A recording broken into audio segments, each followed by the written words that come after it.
পরিকল্পনার প্রথম কথা হচ্ছে যে আমাদের মেক শিওর করতে হবে, এরকম কিছু ডিজাইন করতে হবে যে দায়বদ্ধতাটা আরও বাড়াতে হবে। এবার তো দেখেন সবাই ইনভলভ হয়ে একটা সলিউশনের চেষ্টা করা হচ্ছে, এখনও করা হচ্ছে।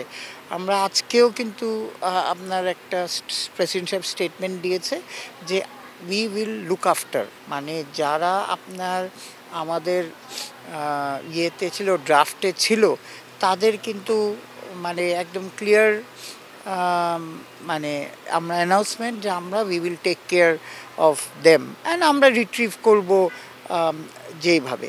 সো এখন আমরা এই এক্সপিরিয়েন্স নিয়ে এবং বাইরের দেশগুলি যেভাবে করে সেই এক্সপিরিয়েন্স নিয়ে নেক্সট ইয়ার আমরা টিম সিলেকশন করব, কারণ নেক্সট ইয়ারে আপনার যেটা হচ্ছে যে নতুন করে কিন্তু নতুন ডিউরেশনের জন্যে দেওয়া হবে।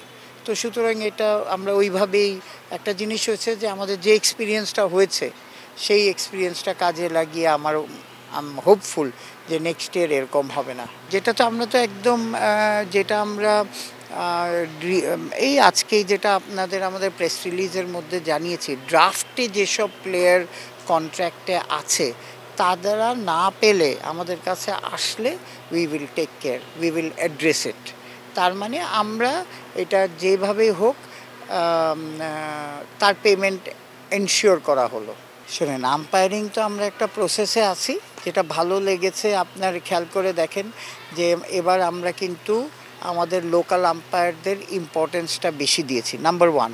সেই জন্য এই ফার্স্ট টাইম দুটো লোকাল আম্পায়ার দিয়ে আমরা কিন্তু খুব সাকসেসফুলি আমরা শেষ করেছি। এটা নাম্বার ওয়ান আপনি সাকসেস বলেন। দ্বিতীয় হচ্ছে যে যেরকম এবার প্রথমবার মতো এলিট প্যানেলের একটা আম্পায়ার আপনার আম্পায়ারিং করেছে।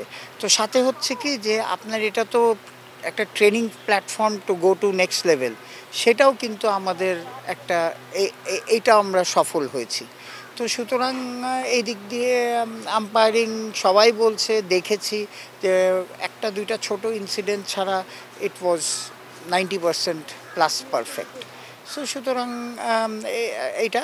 আর আপনার মিডিয়া এখন হয়েছে যেহেতু আমাদের সবাই দায়িত্বটা বেড়ে গেছে, আনটিল নতুন ডিরেক্টররা আসে আমাদের একটু কষ্ট করে চালিয়ে নিতে হবে। আর মিডিয়ার তো আম্পায়ারিং থেকে ইজিয়ার ডিপার্টমেন্ট, হ্যাঁ। সো সুতরাং আই ডোন্ট থিঙ্ক এটার ইয়ে হবে, সবারই এক্সট্রা টাইম দিতে হবে। এখন তো উপায় নেই, যেহেতু আমরা 10 জন।